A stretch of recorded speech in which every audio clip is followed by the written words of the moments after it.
ಅಂಗನವಾಡಿಯಲ್ಲಿ ಸಿಗುವಂಥ ನೆಲಗಡಲೆ ಅಥವಾ ಶೇಂಗಾ ಬೀಜವನ್ನು ಮಸಾಲೆ ಕಡಲೆ ಹೇಗೆ ಮಾಡುವುದೆಂದು ನಾನು ನಿಮಗೆ ಇವತ್ತಿನ ವಿಡಿಯೋದಲ್ಲಿ ತೋರಿಸ್ತಾ ಇದ್ದೇನೆ. ಇದಕ್ಕೆ ನಾನು 2 ಕಪ್ಪಿನಷ್ಟು ನೆಲಗಡಲೆಯನ್ನು ತಗೊಂಡಿದ್ದೇನೆ. ಅದಕ್ಕೆ 1 ಕಪ್ಪಿನಷ್ಟು ಕಡಲೆ ಹುಡಿ ಏನಿದೆ ಅದನ್ನು ಹಾಕಿದ್ದೇನೆ.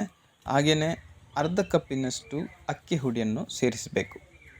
ಇದರ ಜೊತೆಗೆ 1/4 ಕಪ್ಪಿನಷ್ಟು ಮೆಣಸಿನ ಹುಡಿ. ನಾನು ಇಲ್ಲಿ ಕಾಶ್ಮೀರಿ ಚಿಲ್ಲಿ ಪೌಡರನ್ನು ಬಳಸಿದ್ದೇನೆ, ಖಾರ ಸ್ವಲ್ಪ ಕಡಿಮೆ ಇರಲಿ ಅಂತ ಹೇಳಿ. ಅದಕ್ಕೆ ಸ್ವಲ್ಪ ಇಂಗು ಕೂಡ ಹಾಕಿಬಿಡಿ. ರುಚಿಗೆ ತಕ್ಕಷ್ಟು ಉಪ್ಪು, ಹಾಗೆಯೇ ಬೇಕಿಂಗ್ ಸೋಡಾ ಏನಿದೆ ಅದು ಕೂಡ ಸ್ವಲ್ಪ ಹಾಕಿ. ಇಲ್ಲಿ ಹೆಚ್ಚು ನೀರನ್ನು ಬಳಸಬಾರ್ದು, ಸ್ವಲ್ಪ ನೀರು ಹಾಕಿ ಚೆನ್ನಾಗಿ ಮಿಕ್ಸ್ ಮಾಡಬೇಕು.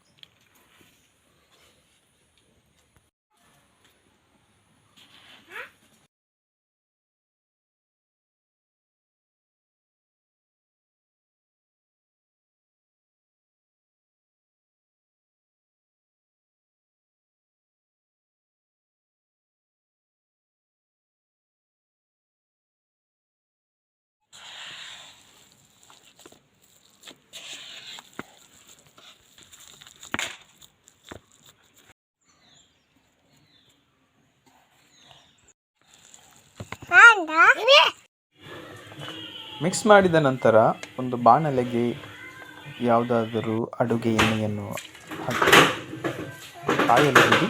ಎಣ್ಣೆ ಕಾದ ನಂತರ ಆ ಮಸಾಲೆ ಕಡಲೆ ಏನಿದೆ, ಮಿಕ್ಸ್ ಮಾಡಿದಂಥ ಕಡಲೆ ಏನಿದೆ ಅದನ್ನು ಒಂದೊಂದಾಗಿ ಅದಕ್ಕೆ ಹಾಕಿಬಿಡಿ.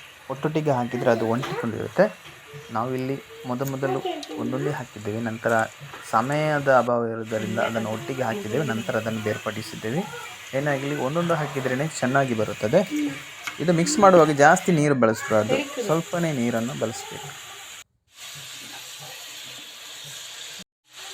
ಮಸಾಲೆ ಕಡಲೆ ರೆಡಿಯಾಗಿದೆ ನೋಡಿ, ಚೆನ್ನಾಗಿ ಬಂದಿದೆ. ನಾವು ಎಕ್ಸ್ಪೆಕ್ಟ್ ಮಾಡಿದ್ದಕ್ಕಿಂತಲೂ ಚೆನ್ನಾಗಿ ಬಂದಿದೆ. ಇದು ರುಚಿಯಾದಂತಹ ಮಸಾಲೆ ಕಡಲೆ, ಕ್ರಿಸ್ಪಿಯಾಗಿರುತ್ತದೆ ಇದು ತಿನ್ನಲು. ನಮ್ಮ ಚಾನಲ್ ನೀವು ಇನ್ನೂ ಸಬ್ಸ್ಕ್ರೈಬ್ ಮಾಡದಿದ್ದಲ್ಲಿ ದಯವಿಟ್ಟು ಸಬ್ಸ್ಕ್ರೈಬ್ ಮಾಡಿ. ಇನ್ನೂ ಹಲವಾರು ವಿಡಿಯೋಗಳು ನಾವು ಅಪ್ಲೋಡ್ ಮಾಡಲಿದ್ದೇವೆ. ಅದರ ನೋಟಿಫಿಕೇಷನ್ಗಾಗಿ ನೀವು ಬೆಲ್ ಬಟನ್ ಕೂಡ ಪ್ರೆಸ್ ಮಾಡಿ.